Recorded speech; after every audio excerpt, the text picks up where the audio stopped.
Cheering at pro wrestling shows in Japan is back, and 2023 is already shaping up to be a big year in the history of pro res. That's why you should listen to the Emerald Flow Show. From the Royal Road to the Green Mat, Paul and Gerard take you into the world of All Japan Pro Wrestling and Pro Wrestling Noah.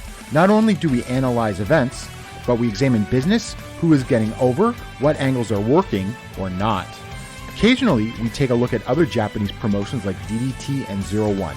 So if you're looking for more coverage of the world of Japanese wrestling, check out the Emerald Flow Show on the Voices of Wrestling Podcast Network, available on all of your favorite podcast apps. Hola, my name is Ricardo. I am the host of the Lucha Jovers podcast here in the Voices of Wrestling Podcast Network. We are a Spanish-speaking show dedicated to discussing and analyzing pro wrestling from all across the world. From AW to CMLL, we talk about American wrestling, Japanese wrestling, and of course, Lucha Libre. If something big happened in the pro wrestling world, we will talk about it.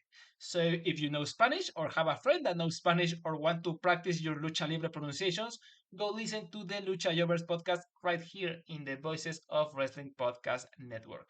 Nos vemos por ahí.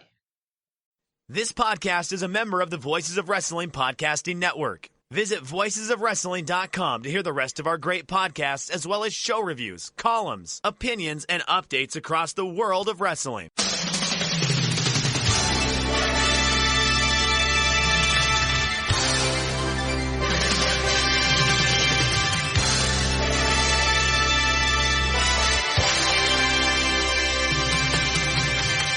Hello everybody and welcome to the Super J-Cast. I'm Joel, joined by Damon McDonald. It is Sunday the 26th of March 2023. This is episode 252. And Damon, do we want to tell them the good news or the bad news first? Let's go start with the good news. Let's grease the wheel, and then we can kind of do our Jerry Lewis telethon. Right, well, the good news is Damon's got a new soundboard to play with, which is going to dramatically increase the quality of this podcast tenfold. Yeah. So get used to that. You're going to be hearing that a lot. It's going to be snare drum central. Oh, and also... All right, yeah. So if we can customize that, we could put all of Andrew Rich's stingers on there. Yes, and... again, other like little sound clips and shit like that. So that's good. I mean, come on, Joel. How great. It's fucking awesome. All right. Yes. And we can customize it to, have other goofy things. So yes, awesome. All right. That's good news, right? Why don't you hit him with the bad news? Right. The bad news is the fine folks over at Zencast are charging us for this. So they slapped this new ruling where how much free audio do we get to produce per month? 2 hours. 2 hours. So we'd have to reduce each podcast episode to 30 minutes. If that, right? Because we have to split it's between. Oh yeah, no. So it would be 15 minutes, which is barely enough to get our dick jokes out of the way. Right. So that's a non-starter. And yeah, we're having to pay $20 a month for the privilege of producing this free audio for you. So we don't usually like to start the podcast this way, but here we are begging for money. Yep, we certainly are. Again, it's not earth-shattering money, obviously, but it's just money. Come on, now we're losing money in this deal now. You know what I mean? So, look. Yeah, we should not have to be out of pocket. We should not be in the red for doing this crap. Right. I had to go to my wife and be like, well, listen, dear, we're going to have to turn off the electricity. I got a podcast to do. Sorry, no food for Esther and Arthur today. But we have got a soundboard, so. We sure do. Go do it. Do the bit of Yay. That's, I mean, not for nothing. That's worth $20 to me. I gotta be truthful. It really is. So listen, you know the drill. We're going to ask all you, fine young cannibals to dig deep into your wallets, purses, handbags, backpacks, Give us some fucking money, please, so we can do this consistently. Again, it's not going to kill us, but we shouldn't be in the red. And we're going to be in the red. And there's only so much of that. When we get annoyed by Twitter comments, we'll just be like, fuck it. We're not. This is not happening anymore. Yeah. I said before we hit record that if we don't get over a certain amount, and I'm not going to say what that amount is, but if we don't get over a certain amount, we're going to lock the whole thing behind a Patreon. Yeah, there you go. That's it. And Twitter, too. You're not going to get any more pastrami sandwiches. Fuck it all. Yes. Yeah. Man, that was depressing, wasn't it? I don't know, man. It was just like a pain in the ass to just to log in and see that shit. So, all right, look, we'll be fine, but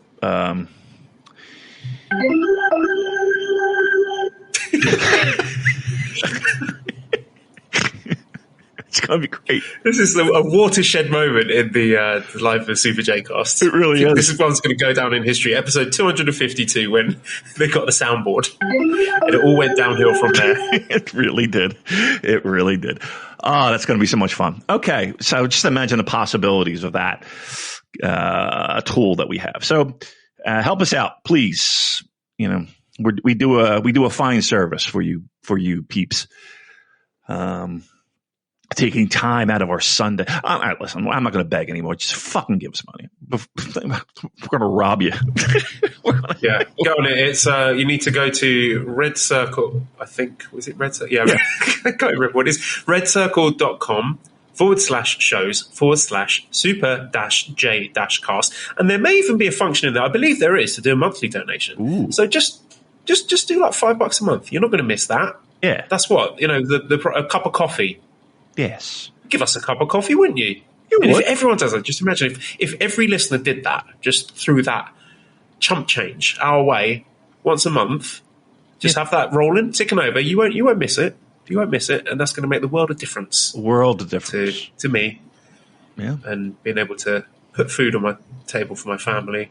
Another question from Liam. He says, "What's the one thing you've learned about yourself by being a dad?" The one thing I'm learning now is that this podcast is not financially sustainable for me and compatible with being a parent as well. So, try and make that easier for me. Make that decision easier by going to redcircle.com/super-j-cast and throwing some money our way, or we lock ourselves behind a Patreon. Yeah, that's the deal. That's where we're at right now. All right, so are we done with our little telethon? We good? Yeah. All right. I feel like I should be holding like a Salvation Army bucket, ringing a bell, or just playing a drum. All right. I promise I'll cut that down a little bit. It's just a new toy. Definitely don't. No, I won't. It's making me chuckle every time, and the novelty will never wear off. So. All right. Where do you want to go today? I mean, we got not as many shows per se. I mean, it seems like recently, but obviously we need to talk about a New Japan Cup final. But you steer the boat. You know where we're going. Set sail, Joel. I am Leon S. Kennedy from the Resident Evil 4 remake in the little boat in the middle of the lake with a monster in it, deciding which direction to go. There's dangers everywhere, Damon. If I take one wrong turning, then we're going to get gobbled up by a big monster in the lake. So I've been playing this game a lot, and I'm resentful of having to do the podcast tonight because this is my Resident Evil time. I like to play it, put the kids to bed, get rid of the wife somehow. I told her to go out on Friday night. She was like, "Oh, is it okay if I go out with my friends?" Like, "Yeah, go. Don't worry about it. Don't worry." And try to. You have to sort of do it in that tone where you deserve kind it. of. There's like the sort of undertone that you're martyring yourself, but you're not being explicit about it. Correct. You've got to try and get that perfect balance so that you think that she's thinking that you're trying to put a brave face on it, but you are actually making a sacrifice, but you're trying to downplay it. Right. When actually, I'm delighted by the prospect of her going out for the night, so I can just, all right, kids, off you go to sleep, turn off the lights, headphones on, Resident Evil 4 time, and I'm very, very happy. So. Nice. And Arsenal's winning. What are we winning. talking about again? right.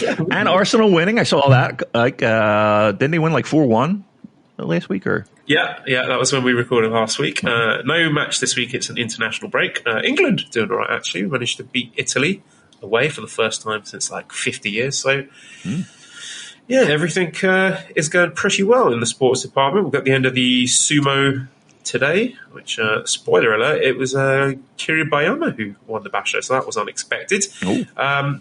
Right, New Japan. Okay, let's go to Dynamite first. So that's AEW, Joel. We do New Japan. It's AEW. Huh? Oh no, I've got the wrong bloody show. I've done the wrong promotion. All my notes are about All Elite Wrestling. I fucked up. Joel? All right. Well, we're going to stick with it. We're going to stay with it. So this Wednesday, on the 29th of March in St. Louis, Missouri, Wednesday night, AEW Dynamite, live on TBS, we are going to have, so I'll just read this. This doesn't look familiar to me. IWGP US heavyweight title match. Is that? I've not heard of that one before, Damon. Not this Kenny year. Omega, doesn't ring a bell either, versus Jeff Cobb. Well, I know Jeff Cobb. I don't recognize this rather fetching red championship belt or this Kenny Omega character, but it says here the amazing Kenny Omega defends the IWGP US title, whatever that is, versus Jeff Cobb, who aims to bring the belt back to United Empire this Wednesday on TBS. Wow. Well, look, finally they dusted it off and decided to bring it out of Kenny's trophy room, I guess. It's that's good, right?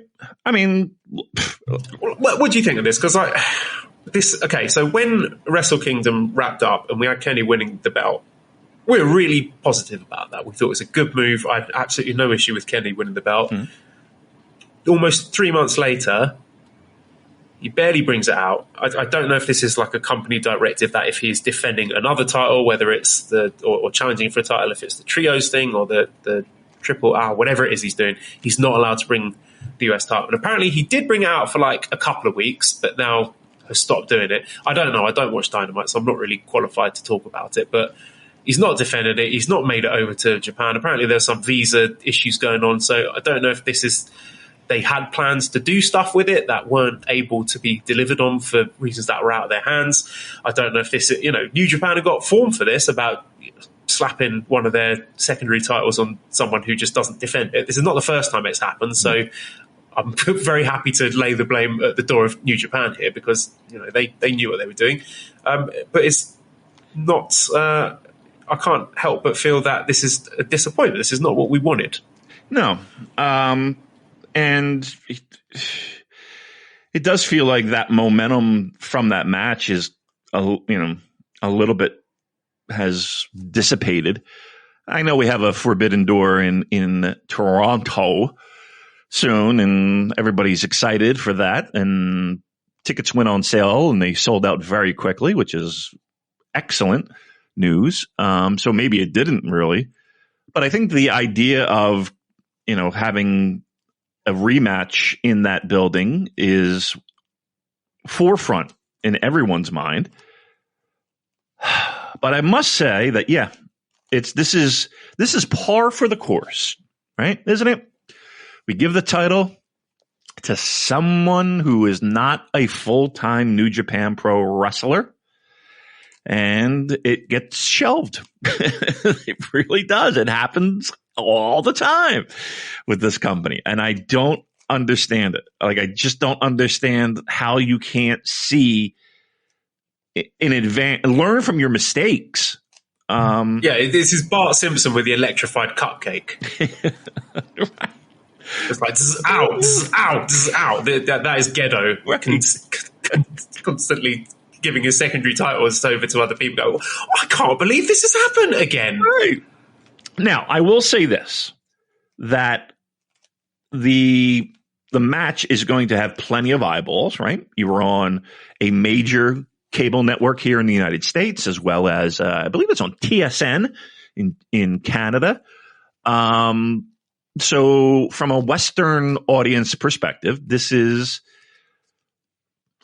look, it's going to get eyeballs.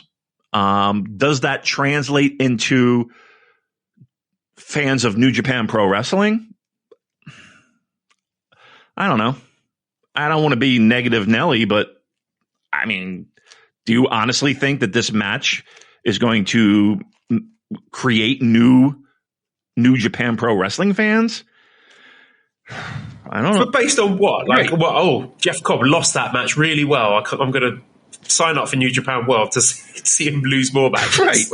Right. It's like, because you're not signing up for New Japan World to see Kenny Omega because he's right there. To right. New Japan events. Exactly. So I guess my point is help me understand how this is going to turn into a positive for New Japan. Just having its title on TV, I don't see how that translates into more viewers. The match itself, well, not for nothing, you can see Kenny Omega every fucking week on AEW. Yeah, right. Is Jeff Cobb going to be the thing that, I gotta watch New Japan Pro Wrestling now? I don't know. So again, maybe they do like a no contest and then have a rematch at the Washington DC show that's still got over 1,000 tickets left unsold. Could have done with a US title match on that show. You know, the New Japan show, that the US title, that's a New Japan title on the New Japan show. Yeah, maybe. Just an idea. Just a thought. Throwing it out there. All right. Yeah, I mean, that would be nice. But here's the thing. Can you see Kenny Omega? How about this? Can you see Kenny Omega wrestling on any U.S. show that is a non-joint AEW show? Yeah.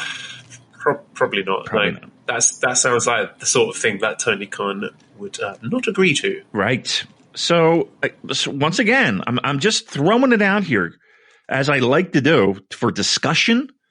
As you drive around in your commute and you're thinking about things and life, and well, just kind of let this sink in. This relationship, aside from pretty decent house shows, or I won't even say house shows, but pretty big gates. And again, it is a positive when these Forbidden Door shows happen, buzz and all that. But I just don't know how that correlates to New Japan's success. And because we do a New Japan Pro Wrestling podcast, that's really front and center in my mind. Share with me how this helps. I don't know. Does it? I don't know. I don't think it does. It pops subscriptions, but I guess my question is okay. So of that growth when it comes to New Japan World subscriptions during Wrestle Kingdom, does New Japan maintain, like, what's the retention rate of people who signed up in the first week of January compared to where their subscription numbers are in late March? That's what I want to know. I'm done. Follow-up questions from Scott, who says, with Cobb challenging for the US title on Dynamite, how would you guys feel about a Kenny United Empire feud? Who do you see Kenny facing at Forbidden Door? Well, I assume if Ospreay is fit and healthy by then, Kenny Ospreay 2 is the match. As far as a Kenny United Empire feud goes, I don't know if like one match every 3 months. I mean, does that does that qualify as a feud? I mean, sure, I'd be up for it. Fine. I just would like to see more matches, please, if that's not too much to ask for. I would like to see Kenny wrestling anyone from New Japan in preferably a higher frequency than is currently happening. Yeah, it's I don't know. They do love to do that, though, don't they? He's really good. I like Kenny Omega a lot. I want to see him wrestle. He's holding the New Japan title. I foolishly had high hopes on this, but whatever. Hopefully he can. Maybe he's going to defend it every week on Dynamite now. It's going to be an IWGP US title open challenge. He's going to defend it against the brightest and the boldest from a variety of promotions. Give me fantasy booking time. Yeah, give me a percentage that you think Kenny Omega will defend that title. At least, how about this? I'll say at least once on a pure 100% New Japan Pro Wrestling show. What, between this Jeff Cobb match and Forbidden Door? So just, so give me your thought. Give me the percentage. Give me your temperature, whatever you want to fucking scale it at. Does Kenny Omega defend the U.S. title, IWGP U.S. title, on a New Japan Pro Wrestling branded show that is not a joint show with AEW. Yes, he's going to defend it at Wrestling Satsuma no Kuni in Kagoshima on April 2nd. No, I don't think he is going to do that. When is Forbidden Door? Okay, so that's June. Yeah, June. Like, honestly, if you were to fast forward and tell me that there's going to be this Jeff Cobb defense and then he doesn't defend it again until Forbidden Door, I'd believe that. Yeah. I mean, I think that's the way it's going. I mean, to me, that's exactly what we'll see. So once again, I throw it out there. Is it worth it for New Japan to do things like this? And I don't know. I would love to see. Maybe they like it. Maybe there's some sort of like masochistic element to it where they enjoy seeing their secondary titles degraded and forgotten about. Maybe that's like some sort of kink that Geto has. He gets off on it. I guess he does. Oh, yeah, forget my titles, baby. Oh. Yeah. Say the word. Intercontinental. That's right. Like, I don't even know if the name Jeff Cobb has escaped Kenny Omega's lips at all. Ever. I don't know if he's ever said the name Jeff Cobb before. Jeff Cobb has been doing all the heavy lifting with this feud. He's been, doing really trying his best in these backstage comments as he's losing to Evil and getting knocked out of New Japan Cup to try and build this up. Yeah. Does Kenny Omega know who Jeff Cobb is? I think he does. He's going to be standing in the ring. Sorry, who are you? Who's this large man in the AEW ring? I believe they've locked horns before. Maybe I think they did in Pro Wrestling Guerrilla, maybe one of their Bola shows or something like that. I think they actually did wrestle. But yes, of course, it's maddening. It really is. And like I said, when it was going down in January, we had zero problem with it because once again, we let ourselves fantasy book it, and it never turns out. It never turns out. So I guess the best we can hope for is a very good match with Jeff Cobb, which I think we'll see. And then a rematch against Will. Okay, I'm adding to the agenda to get a Jonathan Frakes clip on our soundboard of him going, "It never happened. It's totally false. It's a complete fabrication." That we can just press that every time we fantasy book something. Yeah, you know what? Just save ourselves. This is worth $20 a month. I gotta be honest with you. This is worth it. We could, please give us your suggestions. No, ideally send us the sound clips so we don't have to do the work. Yes, yeah. If you're good with that shit, little stingers, you want to hear. I'll tell you what. You know who we need? We need Andrew Rich. Andrew Rich would be fucking great. He probably has like a folder full of them. We'll chuck in there and. Oh, so good. Yes, but if you have stuff or you can create stuff, maybe a little Kenta quote or maybe a something that might be funny, an isolated sound clip. Yeah, we'll chuck it up here and we'll have fun with it. All right, so we beat Kenny Omega to death. Where else you want to go? Collision in Philadelphia. So we've got two I'm not even going to this. You're not going to it? I can walk to the arena. No, I'll probably go. But what day is it? April 16th. It does sound like anniversary time for me. Let me just see when my dinner. Let me just see when my dinner. Let me see when my dinner reservations at Nobu are. Let's see here. Your finger hovering over the council reservation button as I tell you what matches have been announced. So you say Saturday the 15th? April 16th. Oh, yeah, Saturday, April. Wait a minute. Saturday, April 15th 16th. Or 16th? 16th. Oh, okay. Well, I have dinner at 6:30 on Saturday at Nobu. Delicious. But I do have an empty calendar on the 16th, so I'll probably be there. What do you think of that? Damon, I would rather hear your review of your delicious dinner at Nobu than whatever nonsense they've got planned for Collision in Philadelphia. Really? What do we have? What kind of lineup do we have expected for Collision in Philadelphia? All right, no, seriously. Okay, we got 2 matches so far. We've got Gabe Kidd in a rematch against Eddie Kingston, which was a fantastic match. They wrestled each other on Strong last January, I believe, and that got a ton of plaudits. It was, a lot of people's match of the year shortlist. They beat the shit out of each other, so that should be really good. Any chance to see Gabe Kidd actually wrestling on a New Japan Pro Wrestling show is something I'm happy to see. So yeah, I mean, they're going to sort of tap into their the various gimmicks that Gabe Kidd is doing this young bull thing, following the footsteps of Hiroshi Tenzan, and we know Eddie Kingston and how much he loves the King's Road style of Kawada Kobashi Taue. So should be another great match. I'm looking forward to that one. The other match announced is Alex Coughlin against Tracy Williams in an ROH Pure Rules match. So that means each competitor has up to 3 rope breaks that can be used before submissions and pinfalls, and the ropes are recognised. Close fist punches to the head are illegal. Referee warning, blah, blah, blah, blah, blah. Time limit with judge's decision if it goes that distance. Implication here being that the winner of that could be in line for an ROH Pure Championship opportunity currently held by Wheeler Yuta.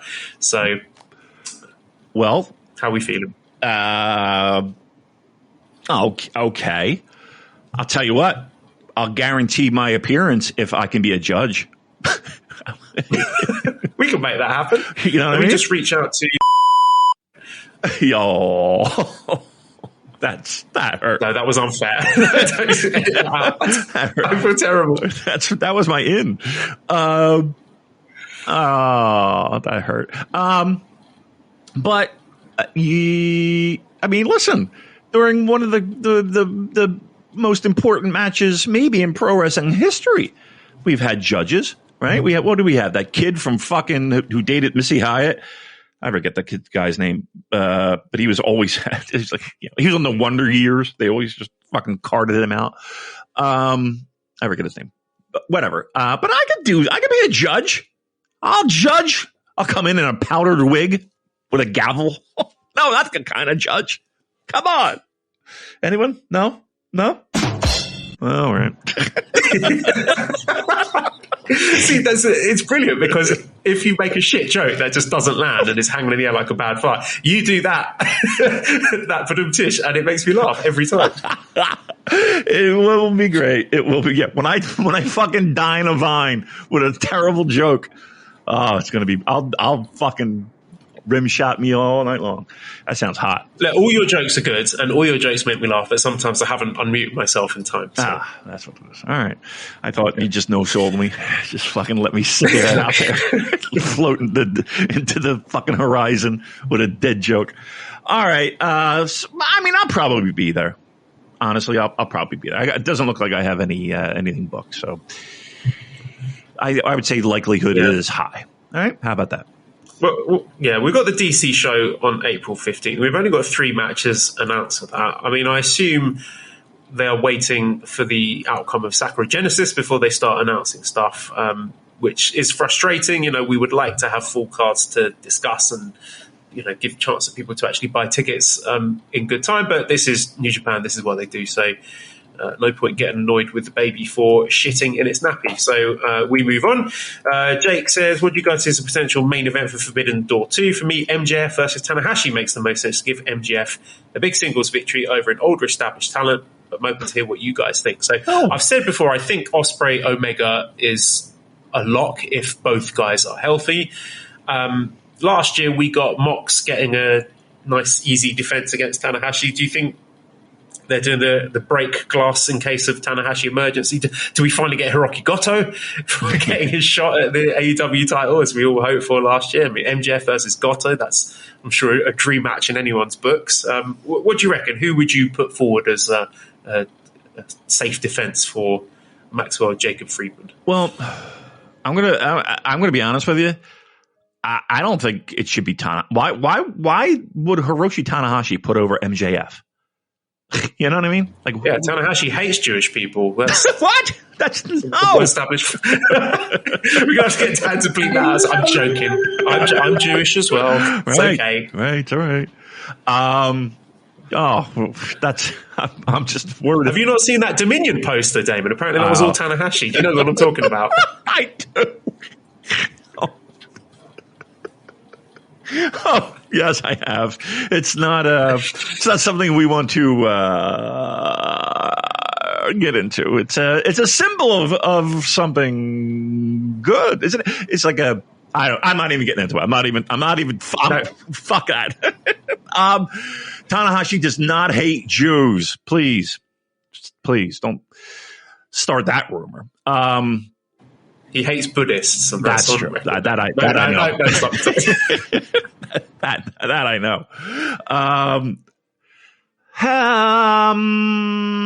No, but Tanahashi. Why the fuck would Tanahashi put over MJF? Like, okay, what about Kenta? I don't want anybody. Why would anybody have to put over MJF? Make it an AEW because we're Tony Khan's bitch. We have to do whatever he tells us to do. Gotcha. No, I listen. I'm going to put my foot down. I'm putting my foot down. No one. MJF can fucking wrestle Mox or Daniel Bryan or fucking the return of CM Punk or Dave Meltzer. I don't give a shit.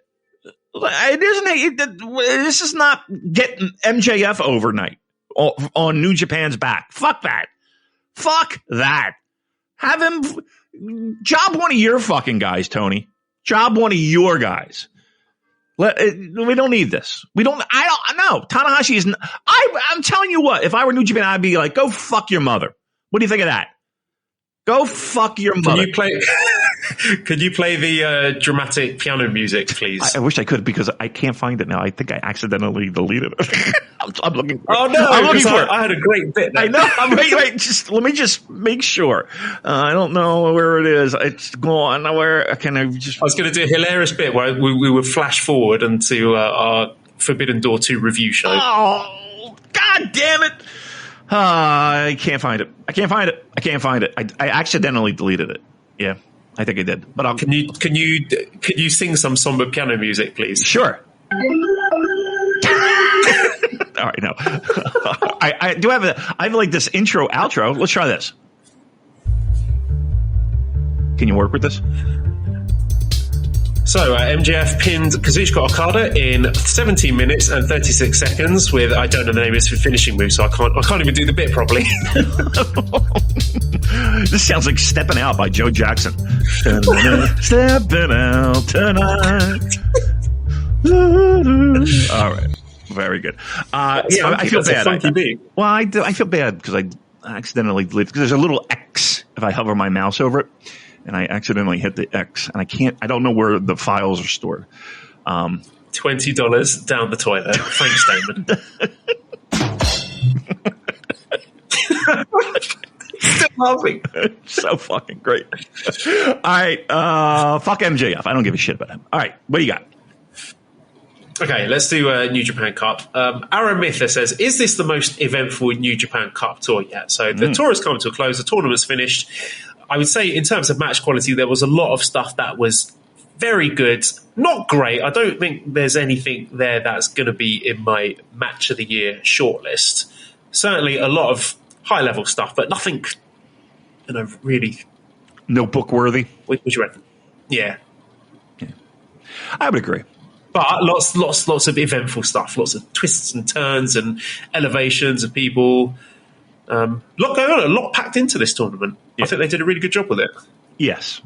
I think we talked about it last week, where it really did feel like a changing of the guard and an elevation of new stars and fresh faces, and moving up on the ladder, about the ladder. I don't know.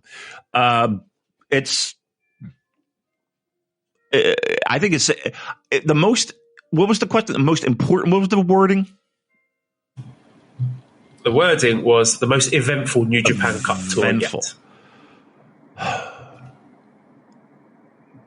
I mean, we're talking modern times here, right? I mean, is Zach tapping out every fucking major star? well, that was one big narrative, wasn't it? And saying like 2020 stands out with Evil doing his big turn. Again, that one event. In terms of having sort of multiple stories and, you know, David Finlay declaring himself leader of Bullet Club, which again, I should insert here, I think is part of the story. I think we as the audience are supposed to be saying, hey, this guy's not the real leader, as El Phantasmo would say. That's part of the story, guys. Stay with it. We got Sanada with his big turn. Again, Davis and Fletcher getting their big wins, and Hinare, and who else? I'm forgetting someone. But yeah, there was a lot of different narrative threads going into making one beautiful tapestry of New Japan Cup. I think the argument can be made, right?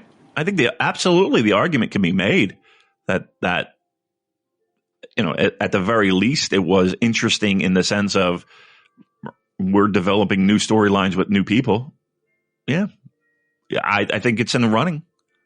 Yeah, I mean, let's put it this way: name me another one. I don't think I can that had so many different twists and turns when it came to not only who won, but again, making of new stars. This truly was a making new stars New Japan Cup. And I know, like, a lot of times we kind of say, oh, well, you know, G1's really not about making new stars. It's about blah, blah, blah.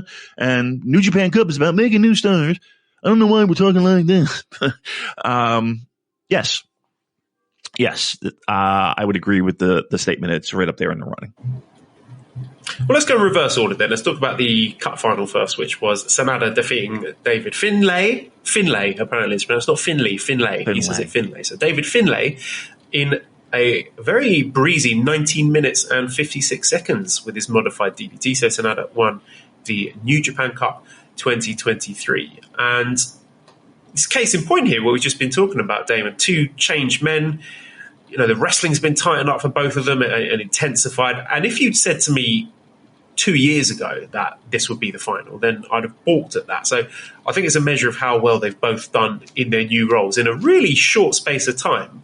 That I bought this, you know, even after they just had their first round matches, I said, okay, it's locked in. It's a Sanada versus Finlay final, and Sanada's winning. That made perfect sense to me, even after just one match, them both in their new roles. You know, it felt like a big time match between two faction leaders. It didn't feel like either of them had been unfairly hot-shotted into the role, or either was a bad fit, because, you know, I'm a record for the last 18 months talking about both of these guys and how much they've improved. So again, proof of concept here. I thought it was a really strong match. Again, it's not an all-time great match, may not make match of the year lists for me, but in spite of that, a very high quality match, appropriate and fitting for a New Japan Cup final. And look, wrestled clean as a sheet, despite being between a self-appointed Bullet Club leader and a guy who's just turned on LIJ. So that's worth celebrating, maybe worth a conversation in and of itself. The match time as well, going less than 20 minutes. Yes, please, more of that. I mean, we've talked about the brevity of some of these matches in the Cup, and Chris Sampson crunched the numbers, and it's gone significantly shorter in the latter stages than it has in previous years. And I thought the closing stretch of this match was really outstanding. I don't think it's getting the love it deserves. I thought the Sanada hometown crowd were red hot. There were some brilliant creative counters and transitions, particularly the Trash Panda attempt that led to Sanada landing on his feet and nailing Finlay with the Shining Wizard, and a little hat tip to his trainer Muto that the crowd exploded for.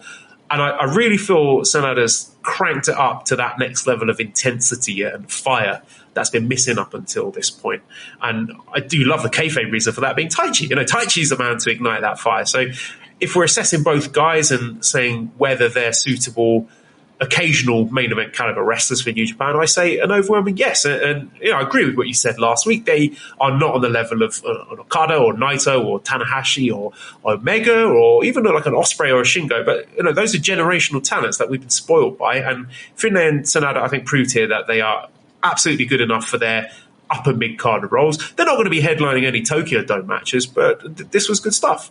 Well, I mean, yet when it comes to the Tokyo Dome stuff, you know, the course of and I will put in air quotes, a Bullet Club leader is a big boy belt, you know.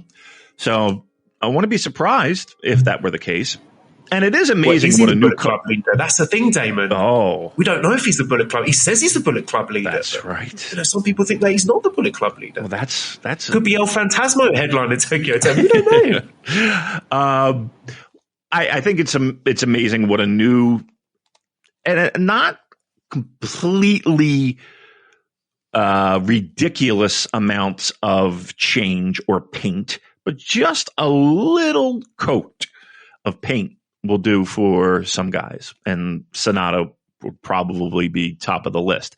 I'm not saying he's now my new favorite pro wrestler, but he does feel a little bit energized, invigorated.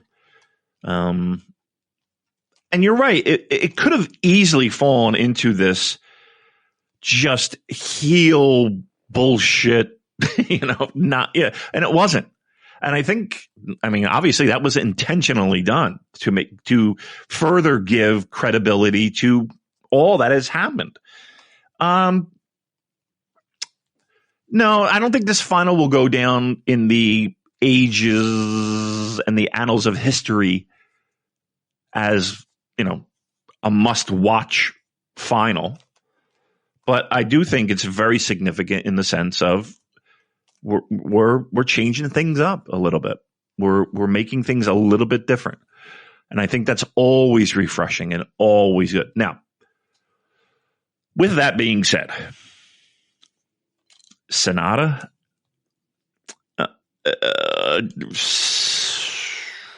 he's just, I don't know. I just need a little bit more, maybe a little bit more time, maybe a little bit more, let's see what you can do ism out of him. Here's the problem. I don't trust him.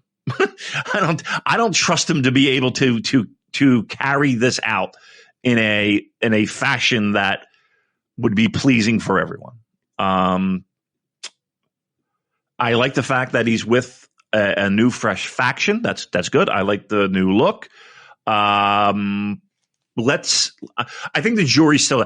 Let's put it this way: if we're talking stonks, I feel higher on Finlay than I do SANADA, just because it's fucking SANADA and he's done nothing for me for years. I like the direction it's going, but I'm cautiously optimistic. Let's put it that way. And the seventh match was the IWGP Junior Heavyweight Championship match, with Hiromu Takahashi getting in his second defense against Lio Rush in 21 minutes, 27 seconds with the time bomb 2. Surely at this point there can be no Lio Rush doubters left, because he can do it all. He can the promos, the tours, he can do tag, singles, big match style. He looks like a natural fit here. He's fantastic with the aesthetics, the face paint, color contact lens. He really went all out to make it feel like a big deal. And it was a terrific match. They really delivered that crowd pleaser, back and forth near fall exchanges at the ends. There was an incredible pace to it. He was just working at a breakneck speed there, and some great little storytelling beats with him using Show's direct drive to try and help him win the match, and just like hesitating at those crucial moments and failing to get the job done. And I feel, we got a little Kikuchi moment there. We set the table for him to have another shot down the line.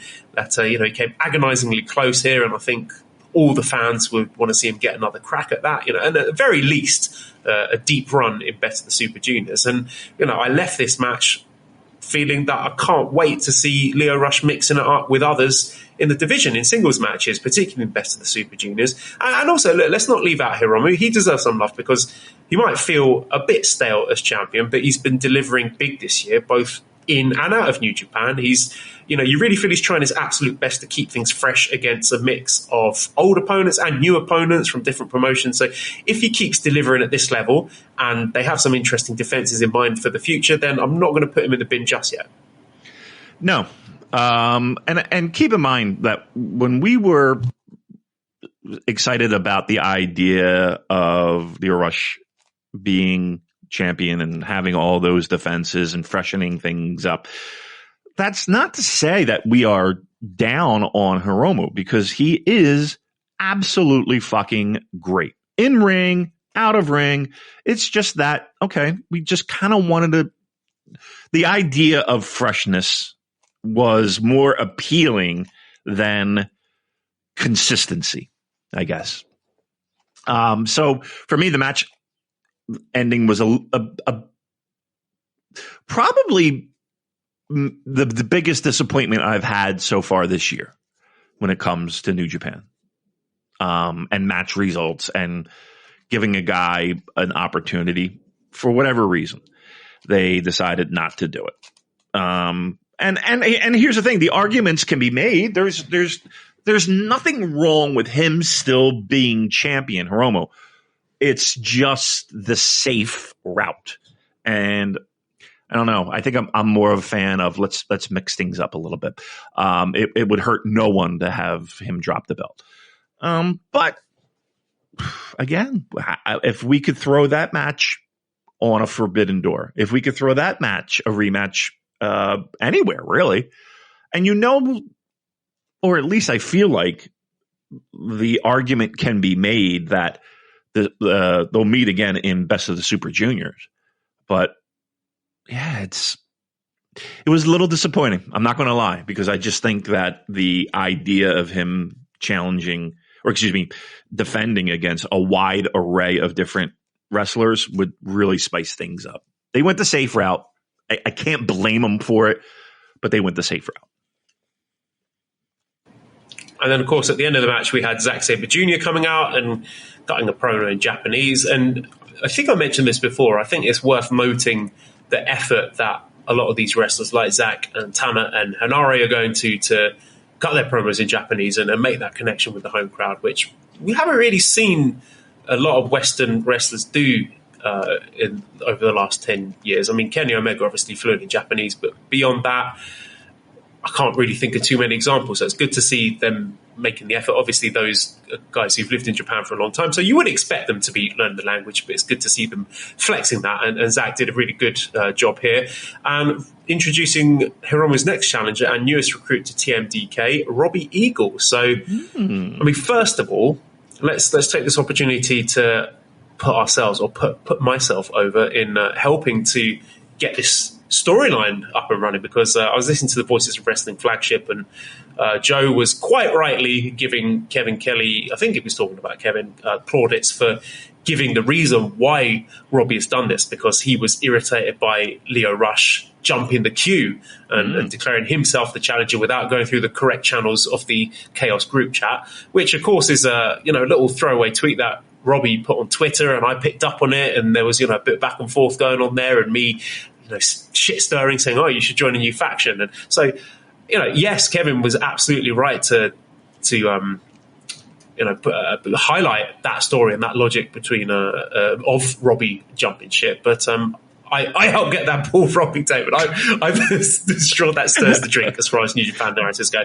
And I'm telling you, what fertile ground it is for using improper usage of faction group chats as grounds for wrestling feuds. I mean, maybe Sanada left LIJ because he was really annoyed at Bushi sending irritating animated GIFs the whole time. There's so many stories you could tell with this now. But yeah, so Robbie Eagles, I think, is a great fit for TMDK. I said last week that I think he'd be a really good fit for TMDK, despite getting some terrible intel from the fraud Josh from WeWork Stiff, who told everyone that Robbie was definitely joining United Empire. So unfollow him. Bad information there.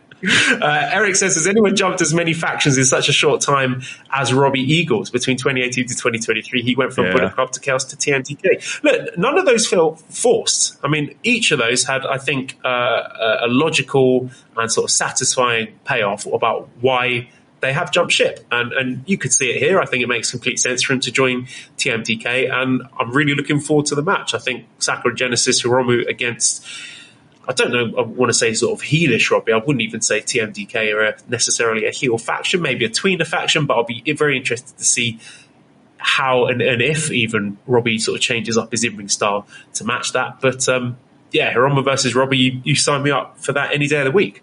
Absolutely. 1,000%. 1,000%. Yeah, I mean, it didn't take a genius to figure, that was going to be a good fit. A faction that desperately needed that junior heavyweight presence, and lo and behold, there's a lot of connections there. So Robbie Eagles in the mix again. I don't think anybody's complaining about that. That's for fucking sure. And And here's the thing, too. It does, once again, switch things up, makes things more interesting. It gives people a new lease on life within the promotion. I think it's an absolutely awesome fit. I mean, look, I think Robbie Eagles might be, if not the most underrated guy on the roster, he's in the conversation of top 3. What do you think? Do you think they would make a move now with that title? I mean, Hiromu's had that title for how long now? He only won it at Wrestle Kingdom. It feels like it's fucking forever. Oh my God, you're right. I know. I thought he's successful. Yeah, you're right. Holy shit. Yeah. Yeah, let's do it. Come on. Let's do it. Give him the belt. Make things so much more fun. All right. Robbie Eagles. We're big fans. Excellent job. And I know he's a listener. And at least an avid Twitter follower of ours. So we're all for it, Robbie. Thank you very much for all that you do. And if and when you do rename the faction from TMDK to, well, we've got 2 options here. The deli does not serve pastrami, TDDNSP. Or his proposal was TMDEP, the mighty don't eat pastrami. Whichever one you go for in the end, please just give us a cut of the royalty, we merchandise, and we'll be happy. Yeah. We need Robbie, you could put the bill for this. It wouldn't be that much of a stretch, right? And if you could stick in a pastrami sandwich reference on the next promo, that'd be lovely as well. All right. Thanks, buddy. Tons of other stuff on the cards. There was a really good 6-man match with Jeff Cobb and Aussie Open against Bishamon and Okada. That was fantastic. And also this little vignette we got it was sort of done in a sort of Toho sort of kaiju movie style, like a movie trailer about something coming for Japan, landing in Japan.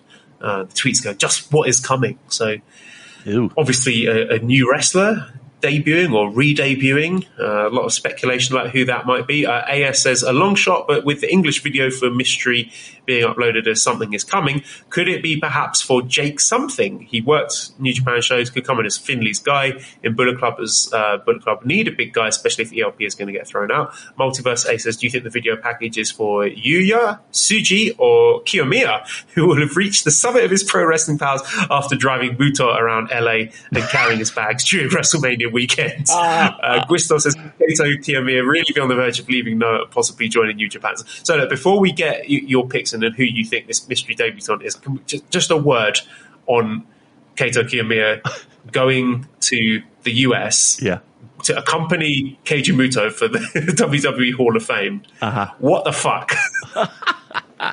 Look, he got a free trip out of it. He's going to get a In-N-Out burger, I'm sure. See the sights, see the Hollywood sign, right? Sit a little bit on the beach. Yeah, why not? I mean, here's the thing. How many people are going to fucking know who he is? You know what I mean? Like, I'm even talking about WrestleCon and people, I don't even think people would. I think there obviously there's a handful of Noah supporters and fans and fans. I guarantee you he'll just fly under the fucking radar. Like what is he? I don't think it's going to. Well, okay. Well, there's 3 options here. Like one, he's just going to keep. I don't know what the fuck he's going for, and he ends up going back to pro wrestling. Noah. I don't know what his contractual status is. 2, Muto is basically recommending him to NXT, to WWE, or 3, he's trying to do the sort of Sanada route, the Ishimori route of backdooring his way into New Japan by saying, I'm going to try and make it in the US. Then 3 days later, it didn't work. Okay, I've signed for New Japan. Yeah. Did it in 3 days. I mean, stranger things have fucking happened, and we do have a history of this, don't we, though, Joel? Look. Here's the thing. I think he should absolutely, given everything that has gone on, spend a little time in New Japan. I would have zero problem with that. It just seems very, very, very, very strange that it ends with that exclamation point win by Okada. I mean, it could be something as simple as, I just wanted somebody to come with me. My wife can't make it, so I picked him. And people are trying to make a bigger deal out of it than it is. I mean, but it could be. I mean, look, it does seem like there's a lot of what's the quid pro quo? Is that what I'm trying to say here? Like, all right, yeah, give me this and I'll give you that, and give me this and I'll give you that, between Muta and WWE at this point. So, look. I would put my I'll put my money on him being the video's focus. I'll put my money on that. How about that? And who do you think this mysterious new wrestler will be? Well, that's who I'm thinking. If I had to, yeah. Yeah. Oh, okay. So you think it's going to be Kiyomiya? Yeah. Why not? I mean, it's a long shot, but why not? I'm going to put my money there, just because Joel, can you imagine that just being it between Okada? Right? Can you imagine? That's it. He's been very smart, like very smart booking from New Japan, because if that is it, then it just makes Okada look like a dominant, badass champion. 100%. And if it's not, then they've set the table for a fantastic Kikuchi-esque long-term story here, redemption arc for Kiyomiya in a company where hopefully he'll actually get booked properly. Sorry, no fans, I'm just teasing. I feel like New Japan is like the Tony Khan of Japan. Yes. It's like bullying everyone else. Yeah, just fucking. Yeah, everything we accuse Tony Khan of, New Japan. I say we caping for these corporations. This is not we. Everything that we accuse New Japan and Tony Khan of doing, New Japan are doing to all the other wrestling promotions. Right. All right. Yeah. I mean, I do. I mean, who are you leaning toward when it comes to that vignette? The chalk pick, Yota Tsuji, it kind of felt like with the presentation of it, it was going to be a large person. And Tsuji he's not small, but he's not massive. But I just feel that it's about time he came back. In terms of how he's been booked in the UK, just to give a bit of context, I was talking to my friend Ian Wrestling, who has got his finger on the pulse over there. He says Tsuji's eaten a ton of losses in Rev Pro lately against lower card guys. He lost in the finals of a mini tournament against Rev Pro's equivalent of Young Lions last Sunday, and even did the begrudging respect thing to the guy who beat him. So it does look like he's on his way out of Rev Pro. I don't know. I think I saw something about him doing some dates in Mexico, but yeah, I think Tsuji would be a safe pick on who this person might be. Yeah, I agree. I'm just trying to be a little bit. Trying to think a little bit outside the box. But yeah, I would say that's where we're going with this. Ben says, in case you missed it, Bryan Danielson said it's time to go home. He said a while back, before he goes for good, he would like to do New Japan Pro Wrestling. If Danielson is the T's return, what are your top picks for him to feud with? So I don't think. It could be Bryan Danielson. I wouldn't rule it out completely. I don't think it is. So let me pivot with a question slightly. One, do you think we will see Bryan Danielson make an appearance for New Japan Pro Wrestling this year? And follow-up question, who would be in your top list of opponents for him? I don't think he's coming. And I don't think he's going to be in a New Japan ring aside from what we see in, the Forbidden Doors. I honestly can't. I would love it. Don't get me wrong, but the idea of like him in G1, trust me. I hope somebody can isolate this sound clip, and I have to eat my fucking words. I just don't see it. I just don't see it happening. Maybe I just don't want to be hurt anymore. I just don't want to be hurt by the idea of thinking about what could be. I just don't think it's going to happen. If it did happen, I mean, look, you can go up and down that fucking roster and just salivate at the idea of some of the matches that he could have with, I mean, let's start right out of the gate. Let's start with Zach. Let's start with, I don't know, how about Ren? How about... I'll give you one. How about, no one else is going to say this, Yoshihashi. Tell me that wouldn't be a great match. It would be. But honestly... But I don't think... Totally Yoshihashi pilled Damon. I don't think anyone, given the opportunity of the talent on that roster, to put Yoshihashi in that spot, I think he would be close to 20th on my list. And that is not a disrespect to Yoshihashi. That is the fact that we are chock full of talent that I would rather see a match with. So I'll tell you what, I would have zero problem if it were like, I would have no problem with like Yuji Nagata. I would have no problem with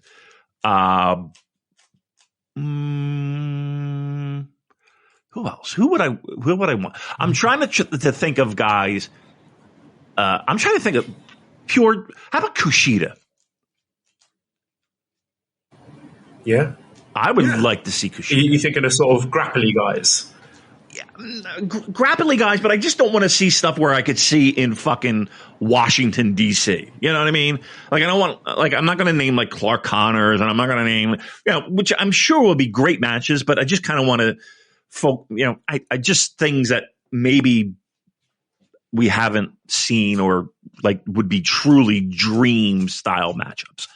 Like Yoshihashi. I mean, I'm not going to let it go. This is what you think. I'll tell you what. How about the this? Front man for the campaign, Bryan Danielson versus Yoshihashi, 2023. I'll tell you what. I'll throw a name at you. How about Sanada? Yeah, I was thinking Sanada, actually. I like it. Yeah. I think that... Just waiting for him to be put in the same G1 block as both of them. And then, oh my goodness, I'm going to be rolling in the Stonks money. Oh my gosh, yes. I think that would be really good, and not only really good, but like a nice mesh of stock. That might be high on my list. Sanada pilled now. I love it. Yeah, listen, he dyes his hair, he shaves his beard. Stonks. 30 minutes ago, you were saying you're not sold on him. Now you're fucking you're fancy picking him as dream matches against Bryan Danielson. Look again. What a turnaround! It's not a turnaround, and it's not a pivot. I still am very hesitant to give full support on a Sanada. But I think he would be your number one pick. I didn't say number one. Danielson. Did not say number one. You implied it. Did I? I feel like he would be, if I had a notebook and wrote down names, he would be on that list. Yes, absolutely. Now, number one, I don't know, but again, I think I would not complain if that match were made. Let's put it that way. Okay, let's get on to talking about Sakura Genesis, the whole tour, actually. Now, one match I don't think has been booked anywhere, but it's kind of been hinted at, is Naito against Great Khan. And Naito says he's not interested in the Rev Pro belt, and he says if he wins it, he's going to throw it. So I would actually quite dig that. I would like to see that. So, let me tell you something. If I won it, I'd throw it in the bin. That thing wouldn't even make my carry-on. I'd leave it in Heathrow. Quite right. Sorry, Andy Quilder, if you're listening to this. Right, so we have a lot of interesting matches, not just on Sakura Genesis itself, but on the Road 2 card. So we will start with April 2nd. I guess we will preview... Wait, what day of the week is April 2nd? Will we record again before the show happens? I'm going to bring up my calendar. Yes, that will be next Sunday. The 2nd is Sunday, yes. Palm Sunday for those who celebrate. See, I've got some friends coming over from China to visit us on the 2nd. So I don't know if I can record on the 2nd. So we may have to record before this has happened. But is that going to affect how we approach this? Do we need to do a full preview? No, let's not do a full preview. No, anyway, Road to Sakura Genesis Night 2. This is April 2nd at Korakuen Hall. And the two standout matches here. The main event, which is KOPW 2023, which will see Shingo Takagi defending against the Ultimate Weapon, Henare, in a special match. Based Aaron Henare, Mr. NoFap. That's not his official moniker, by the way. No T-shirts with that on there. That gives him extra powers. No, I respect it.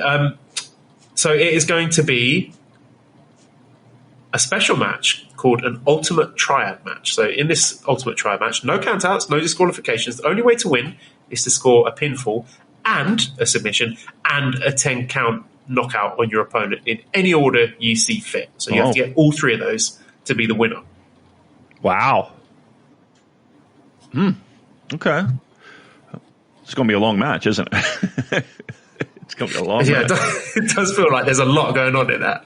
Yeah. I just want to quickly say, if you have not already seen the backstage comments following the New Japan Cup final, seeing Shingo speaking in English, just something very amusing about it. Because when he cuts his promos in Japanese, there's the sort of gruff, macho, affectation, like, but when he's speaking in English, suddenly his voice goes sort of very soft and kind. So Henare was proposing the rules, and Shingo's like, Ultimate Triad, please explain that to me. Oh, okay, all right, so pinfall, okay, then submission. It just sounded like a completely different person. So it was very funny. If you haven't seen it, it was very cute. I liked it. I don't think Henare wins here. It sounds, I don't know, I'm a bit nervous about this. It sounds like it could be a dog's dinner. I don't know, I'm scared. I mean, again, there is a lot going on. And it's just not going to be 3 in a row for whomever, right? It's not like Henare's knocking out 3 falls in a row. So we're going to be. This is going to be a long match. This is going to be a long. Well, you go for the knockout first, and then when they're knocked out, then you do the pinfall and get the referee stoppage. That's true. Just do all 3. That's true. I would just bring Ether to the ring, right? Can take care of everything all at once. Have the Ether gimmick. You're fancy booking the next Yano challenge, I see. Deserve that. I did. Certainly did. Yes. So, I mean, look, it's going to be long, but I'm going to be once again cautiously optimistic. The steps sound like a handcuff, but let's give him the benefit of the doubt. Got good chemistry. Yep. Cup match was excellent. Yep. This is a big spotlight for Henare. He's going to want to shine. He's got a partner in there that can really make that happen. The steps seem a little bit long. We'll see how creative they can be. Watch it end in like 3 minutes. Just boom, boom, boom, boom, done. Hits him with a chair. Boom, he's knocked out. Pins him. Away we go. We can dream. All right, the other notable thing from this show is the 5th match, which is the Oleg Boltin. Now, I know they are labeling him as Boltin Oleg, but, I mean, his name is Oleg Boltin, so I'm going to call him Oleg Boltin. This is his debut match. So it's Oleg Boltin teaming with Taguchi and Shota against TMDK. So that's Kosei Fujita, Robbie Eagles, and Zack Sabre Jr. So this is Oleg Boltin's official debut match, not the Wrestle Kingdom one. That was an exhibition match. Calling that his first match is absurd. That would be like saying, Andrew on our Discord made a good analogy here, would be like bringing out an Arsenal Academy player at the end of a match or at half-time to do, a few keepy-ups. And then say, that was his debut match. No, it wasn't. It's not his debut match. That was an exhibition. So this is his proper debut match. And really interesting conversation to be had here. Just, even his presentation, because this is not a guy who I think is getting the young lion treatment, just in terms of his render on the website. He is wearing the singlet, the red singlet. So they're already presenting him differently to they would a normal young lion. And it's been a while since they did that. I think it might have been Fale was the last debutant who was not given the sort of usual dojo young lion presentation. Right. So I think the ceiling on this guy is very high. I don't know if they're going to be pulling the trigger immediately and they're going to run a big angle on this show. I don't know. He joins TMDK's, becomes their ace or whatever. Not necessarily saying that. I'm not saying that I think he's going to be IWGP champion this year, but just you pick up the little clues like that, just in the thing, in what he's wearing, and the fact that he's getting all this ballyhoo for his debut match. When's the last time that's happened, where a guy gets a special exhibition match at Wrestle Kingdom and then making a big song and dance about his debut match? They don't do that for young lions. So this is a special blue chip prospect who I'm very excited by. Yeah, it is. It does seem a little bit outside of the normal young lion box. That's for fucking sure. You tell me. Do you see this guy as a future star? I mean, I think it's very, very, very early to tell. But it feels like New Japan really wants it to happen. That's for fucking sure. Let's put it this way: he's getting the opportunities that I don't know, a lot of people don't get. So they got to see something in him. They got to see money in him somewhere. I think the jury's still out, though. I mean, I think New Japan. The jury's still out before he's even had his first match. That's right. That's right. A brave call, Damon. Thank you very much. I really went out on a limb there, didn't I? I did. That should be the sounder for what a hot take. But I guess my point is, okay. Ooh, spicy. We need a hot take. Yeah, don't we? We do. It's. You said it though. He's getting a spotlight why is he getting a spotlight? Right. So what I guess my question is that what do you see and what do you think New Japan sees that would allow him to have these type of spotlights? Big, scary, muscular Kazakh guy with wrestling pedigree. I mean, I think he looks the part. What I need to see from him is, can he project himself as a monster? If he looks and sounds scary, then the sky's the limit. All he needs to do is just go in there and scream, or just look like a monster, project himself like a monster. If he can do that, then he's halfway there. Okay, well, you just described Hikuleo. So... No. This is. I don't think Hikuleo can do that. I think Hikuleo is too chill. He's too nice. I've not seen that side of him. He doesn't project himself like a monster. He projects himself as he's a cool guy. Really? He's sort of, yeah. I don't know. I just get that feeling from him. The promos are not there with Hikuleo. After that Jay White match, it was a very sort of quiet, understated promo. A guy like that, a guy who looks like, he's got to carry himself and project himself like the late Katsuya Kitamura.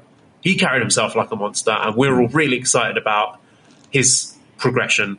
But even then, he was a young lion, and he was getting pinned. He was in young lion matches. He was eating pinfalls from everyone. He had his best of series where he was just eating pinfalls left, right, and center. The outcome of this match is going to tell us a lot. If he is tapping out to Robbie Eagles after 7 minutes, then okay, we're taking our time here. But I think at the end of this match, we will have a much clearer idea of what they have in store for him. But yeah, okay, that is going to be my benchmark for success. If he can project himself as angry and scary, then he's going to be a hit. Okay, all right, and again, that's still yet to come. Okay, I think it's a fair assessment. Yes, okay. Because just looking at his face, he looks a bit too nice. And I've seen videos of him, speaking Japanese and being friendly with the other dojo guys. Got to cut that shit out. He's got to be a beast.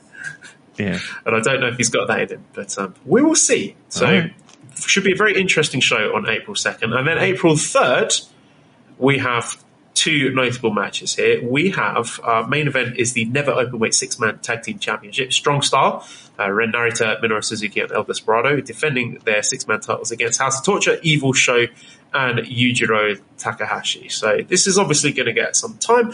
And my thing with House of Torture at the moment is Korakuen crowd elevates them to the next level. The whole thing, it can be a bit hit and miss if it's a sort of rural show where you've got a slightly disinterested crowd. Then it can bomb. I mean, we saw some House of Torture matches during the New Japan Cup tour that didn't land just because the crowd went into it. But Korakuen Hall, I think they're going to be on their feet for it. They're going to make a lot of noise for it. They're into it. They like the Never Six-Man title. So I am projecting this one to be a very fun and raucous and entertaining match, full of shenanigans, but fun shenanigans. I think it's really good. I think, do Strong Style retain? I don't know. I'd be happy enough to see House of Torture pick it back up, to be honest, because I like them. Yeah. I mean, I'm on board with anything they want to pull for a Never Six-Man title Korakuen main event. Actually, no, I've changed my mind. I can't. No, we can't put a belt on Yujiro. Well, yes, that can't happen. Yeah, I don't think they will. I don't know if the belt will fit him at this point. Oh my. It's yeah. I'm not. I think they successfully defend. And again, it's this time and a place for everything. There's a time for Jimmy Valiant, right? Nobody wants Jimmy Valiant in the main event, but putting him in a mid card with a feud with fucking Manny Fernandez, everybody's fine with. And this is what this is. And like if we're going to main event, this is where it's going to be, in this building with a noisy crowd who, they're in on the gag. Let's put it that way. They're in on the gag. So I'm down with this, and I say a successful defense. And we also have the sixth match on the show, the Dream Tag Team, Kazuchika Okada and Hiroshi Tanahashi versus just two guys, Taichi and Sanada, teaming at last. I am so excited for this one. I've said all along I've been waiting for the Taichi and Sanada tag team, and if this is a hit, then I'm almost tempted to say you can pencil in now Taichi and Sanada for World Tag League. Yes. I think there's that much legs to it. First of all, Damon, you watched Dream Team against Bishamon, didn't you? I did. What did you think? I thought the match was fucking outstanding. Outstanding. Like, I'm telling you, I rarely go back and, people will recommend, and I'll go back and watch them, but I rarely will make sure we talk about it like the next week. It usually skips our minds and whatever. Go out of your way to watch it. If you've missed that anniversary show with that main event, it was so, like, that closing stretch was fucking unbelievable. And going into it, I was kind of like, okay, well, who's going to take the fall here? Like who's going to take the fall? And I don't think anybody but Yoshihashi taking the fall would have surprised, or I'd be shocked with. I would be shocked with. I thought the idea and the concept of a great tag team beating a great team of individual great wrestlers. I love that story. I absolutely adore that story. And the match was really good. Like that one spot where Okada hits the elbow and he drags over Yoshihashi to the corner where Tanahashi's on the top rope ready to give a high five. Well, and Yoshihashi gets his knees up. That was fucking great. The near falls, I'm telling you, you're going to jump out of your seat. I wish I didn't say that if you're going to go back and watch that, because maybe it is really a good match. And here's the thing too, Joel. How about that crowd? That was like a crowd that you craved going through clap crowds for 2 years, 3 years. Like that was just so, it felt so good because everything worked. Everything worked. And you're right. I can't say a bad thing about fucking Yoshihashi and Hiroki Goto. Yes, that's what I wanted to get. I want your reassessment now in March 2023 of Bishamon, please. Love him. Love him. Love him.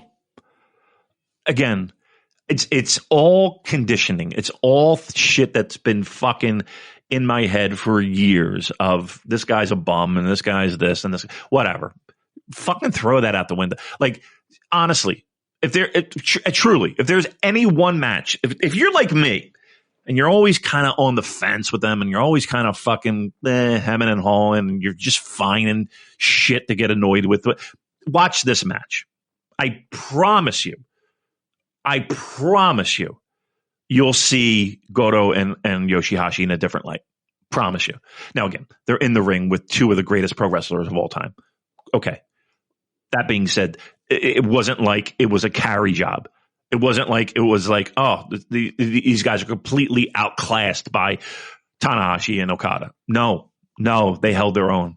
And it was, and I'll go so far as to say Yoshihashi held his own, which was a absolute pleasure. Like that was a pleasure. Like that match, that to me, like, you know, there is this trend of old style tag team wrestling, and I'm there for it. Trust me. They delivered in a classic old style with mixed in with modern, you know, moves and modern psychology and watch the fucking match. If you love pro wrestling, watch that match. It's really, really fucking good.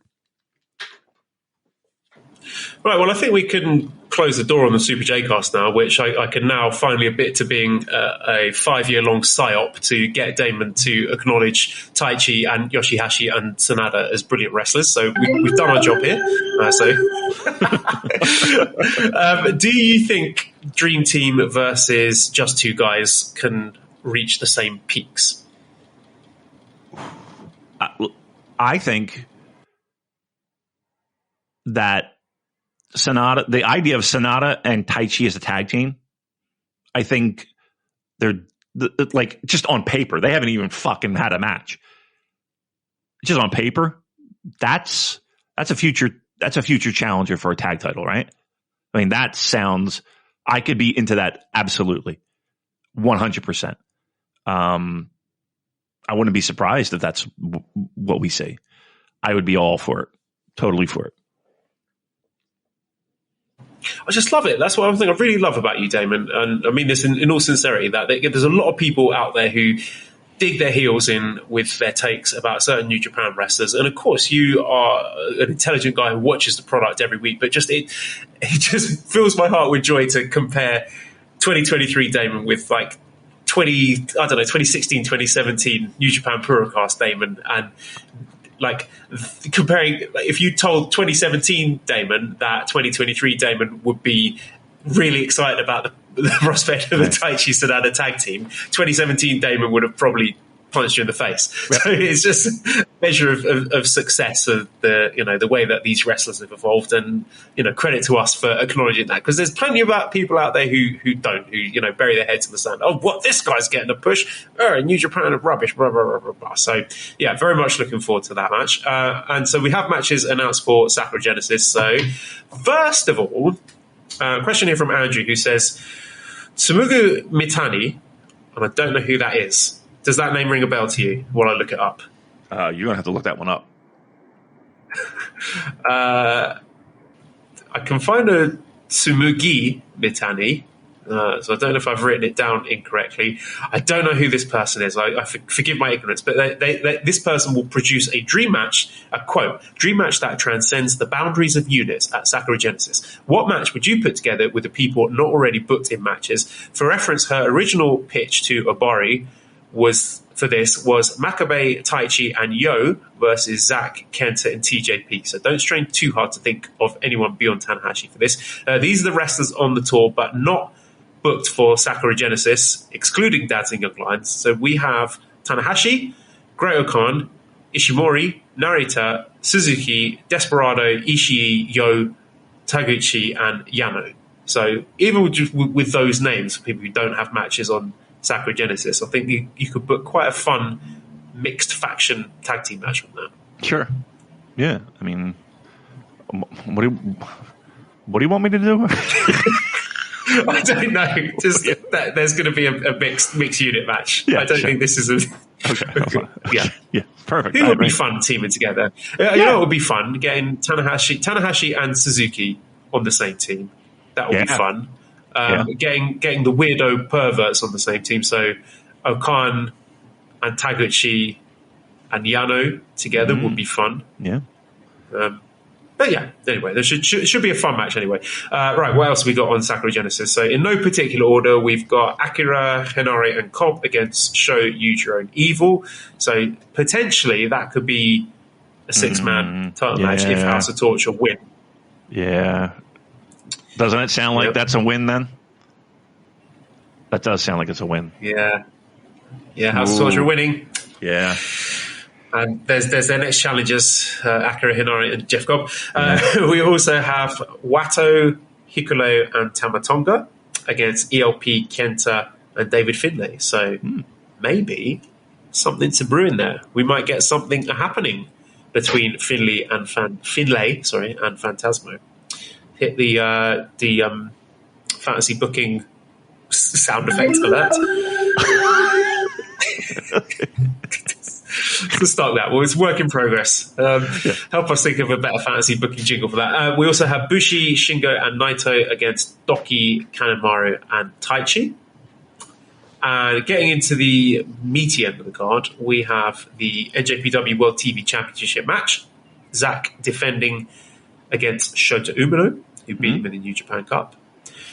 We have an IWGP Tag Team Championship match with Bishamon defending against Aussie Open. Now, expectations for that. Yeah, I'm into that. that match is going to fucking rock. Yes. We have our Junior Heavyweight Championship match, Hiromu defending against Robbie Eagles, which we previously discussed. We also have an IWGP Women's Championship three-way match between the champion, Mercedes Moné, and two challengers. So one of the challengers is Hazuki, and the other challenger has caused a bit of a stir online because Mercedes Moné pronounced this wrestler's name the wrong way. So I'm not going to make that mistake. I have done my homework. I know exactly how to pronounce it. So also be the third participant in this match, Amuzi. So we're going to be looking forward to that. My favourite Stardom wrestler there. Of course, I'm not going to get a reaction from Damon because I've just done a bit there. And okay, so this name, the name is written, it is stylized as AZM. Okay. And I think Mercedes pronounced this as, I don't know how she pronounced it, AZM or Azum. I don't know what she said, but it's pronounced Azumi. And I've ruined my own joke there. But there we go. We've got a women's championship match. And our main event is, of course, the IWGP World Heavyweight Championship match with the champion Okada in his third defense against the New Japan Cup winner Sanada. Now, I don't know, we may have talked about this last week, but the Okada-Sanada series, for me, ran out of legs in 2019. I think they wrestled each other 4 times, if I'm not mistaken. There was a New Japan Cup final. Then there was, I believe it was a title match at Dontaku. Then there was a G1 match. And then they had the King of Pro Wrestling match. And it just felt like diminishing returns for me by the end of that. And I know this is sort of a disconnect with the Western audience and the Japanese crowd, because I think that King of Pro Wrestling match got a lot of plaudits. I think it may have won the Tokyo Sports Match of the Year, and the context for that being, I think it was after some sort of natural disaster. There might have been I can't remember what it was, but there was a kind of remember that. Yeah.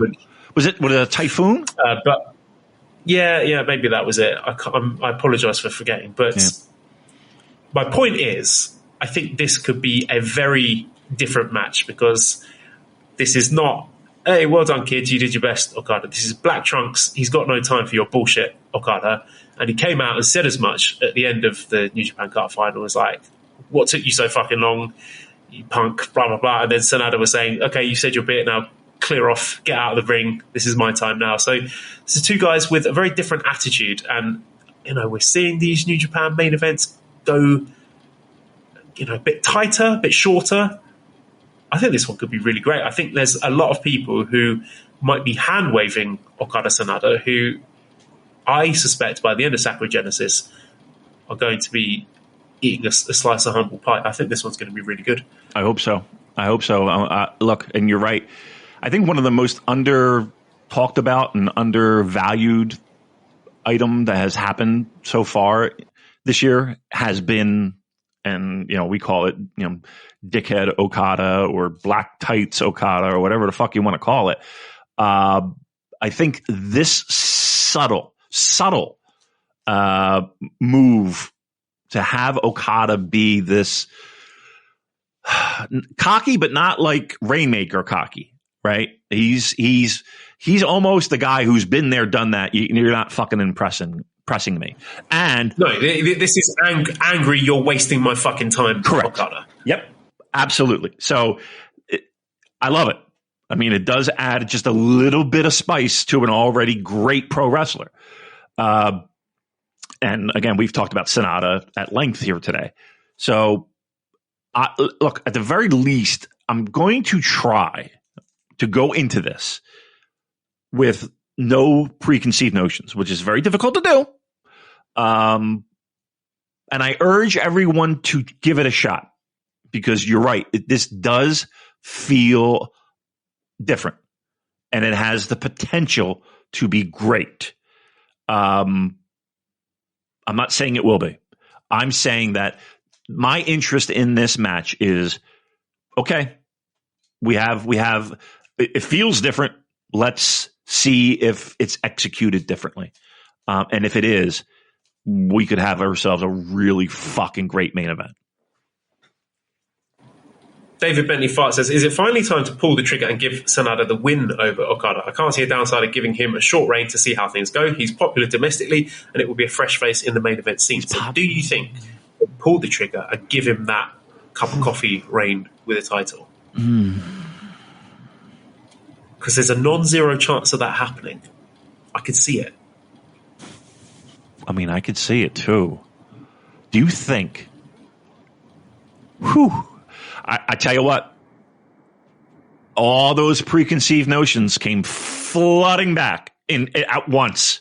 I could actually feel my body physically. You physically recoiled. Yeah, it really did. The Not idea. only SANADA winning the title, but coming to Washington DC and coming to Philadelphia, holding that title, the world champion. Woo, man. Look, I'm going to say the possibility is on the table. Absolutely it is.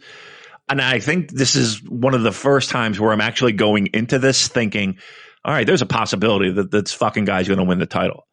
I think that's absolutely on the table. Do I think it's going to happen? I'm going to say no. It doesn't happen. But for the first time in years, I can sit here and say, I would not be surprised if they did do this. We weren't biting on any of the near falls in the 2019s. No, right? None. Now, yeah, we're going to bite. I'm going to be biting, and I agree with you. I don't think he will win, and the reason I don't think he wins is because of that DC show. I think that's a place for a nice, easy Okada defense there. I can't see SANADA going into that as the champion. I just have a lot of difficulty picturing that. I'm going to say it doesn't happen, but this match, you're going to bite on the near falls. I can't see how you wouldn't. And if they play it up right and push that button, this could be a really great match. if they play their cards right and they work that. Like if they work that well, that the idea of near falls and this guy being a fucking ass hair away from winning the title, it's gonna be a really good match, Joe. Epica says, how big of a draw is Sanada in the US? Is he popular enough to main event a couple of shows on top, or is the name of the brand strong enough to sell out? No.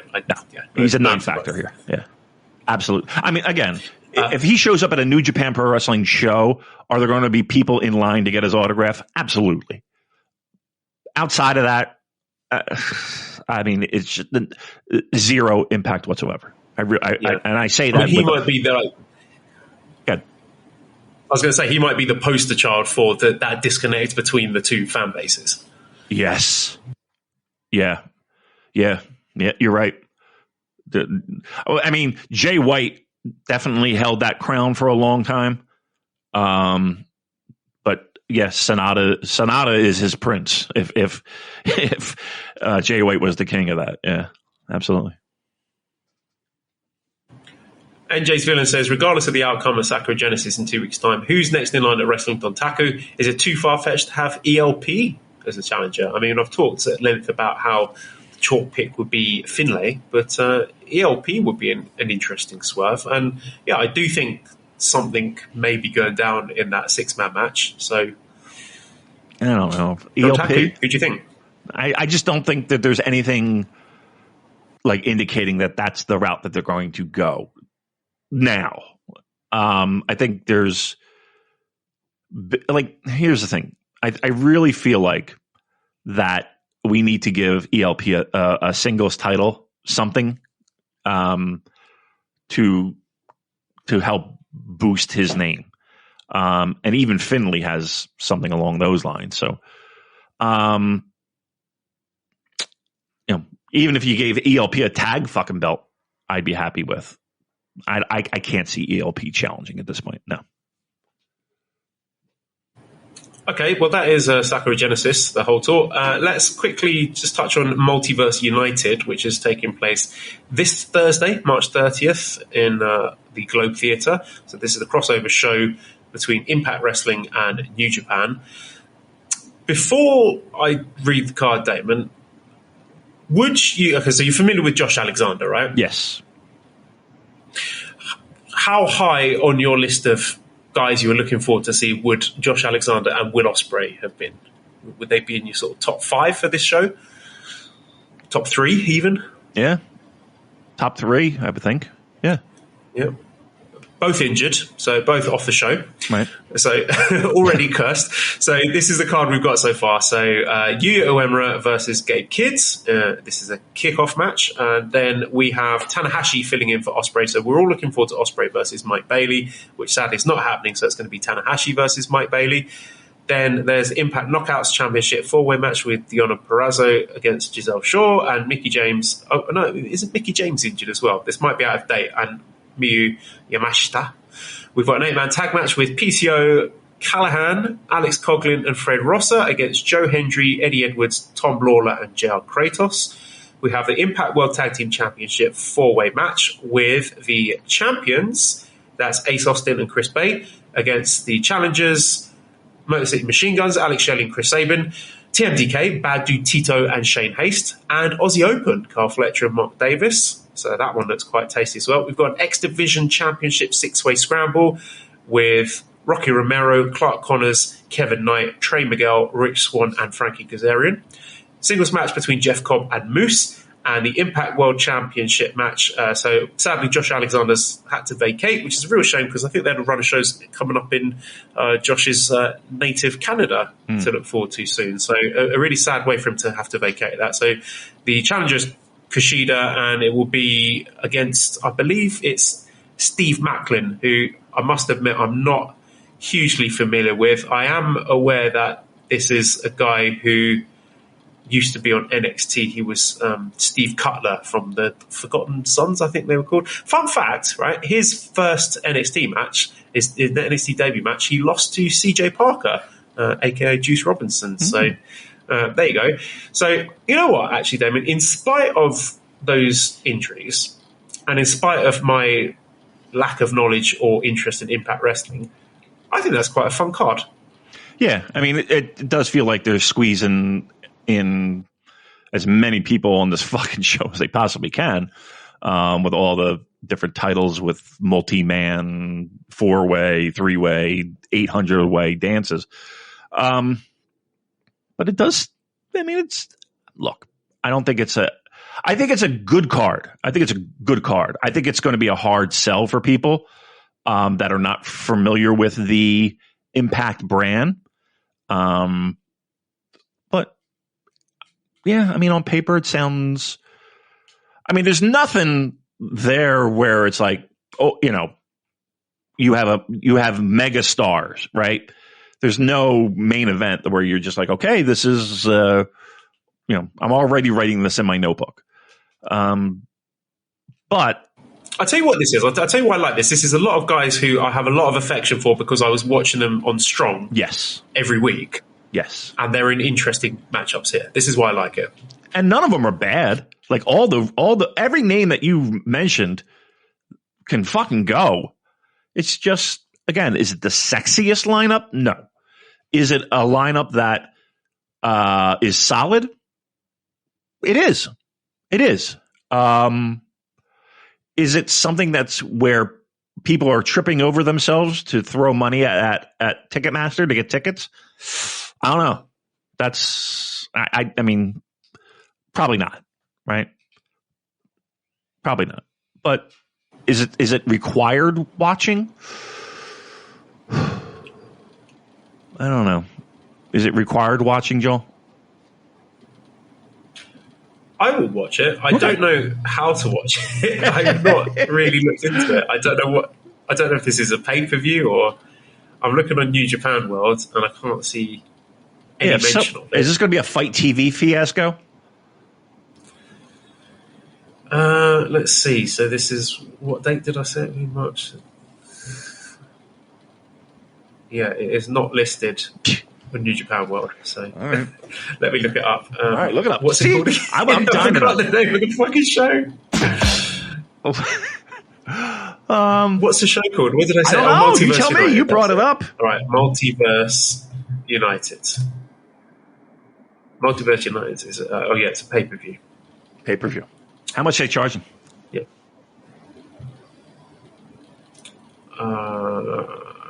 I don't know. I'm just looking at the Wikipedia page. Fight TV. Fight TV. So let's have a look. Let's go to Fight TV. All right, let's now go to Fight Fight TV. You can do your usual trick of ordering it, waiting for the inevitable. But then again, if this is Impact they're not complete boobs, are they? They would probably be able to broadcast a baby without fucking something up. I mean, I don't think I've watched a TNA show in forever. March 30th, right? Well, no. This is free? Is this free? No, it's got to be like a pre-show, right? No, $24.99. $25. Let me tell you something. If you're going to spend $25 on that, give us $25. I mean, let's be very truthful here. You mean to tell me we haven't given you more excitement, more passion, more energy, more everything than Steve Macklin? Right. I'm just throwing it out there. Right. Give us that fucking money. If you have $25 to spare, you might want to throw more away. Perfect segue to the closing of the show. redcircle.com/shows/super-j-cast. You can put your $25 there. Discord link you can get by sending me a direct message on Twitter at Cobra Kawaii and ProWrestlingTees.com/super-j-cast for our lovely t-shirts. Big thank you to editor Dan. You can find him on Twitter at LousyHero219. Subscribe to the Voices of Wrestling Podcast Network for other great shows. Give us a 5-star review on iTunes. Follow us on Twitter at the Super J-Cast. Thank you everybody for listening and goodbye.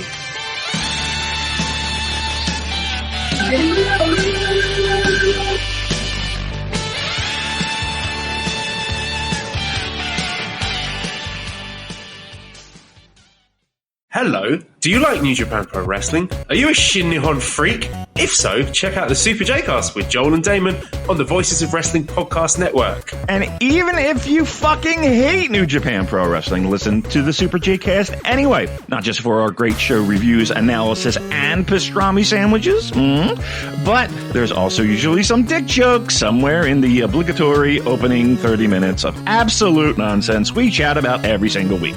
That's the Super J-Cast for all the best talk about New Japan Pro Wrestling, crisps, and pornography. Music. It's not just part of our daily lives, it's part of our wrestling fandom as well, and it has been for decades.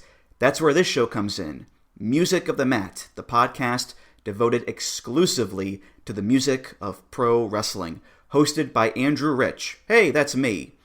Each episode delivers a different topic with a variety of great guests, fun conversations, musical analysis, and of course, a heartfelt pun or two. New episodes drop every other Tuesday on Apple Podcasts, Google Podcasts, Spotify, or your podcast app of choice. Check out Music of the Mat only on the Voices of Wrestling Podcast Network.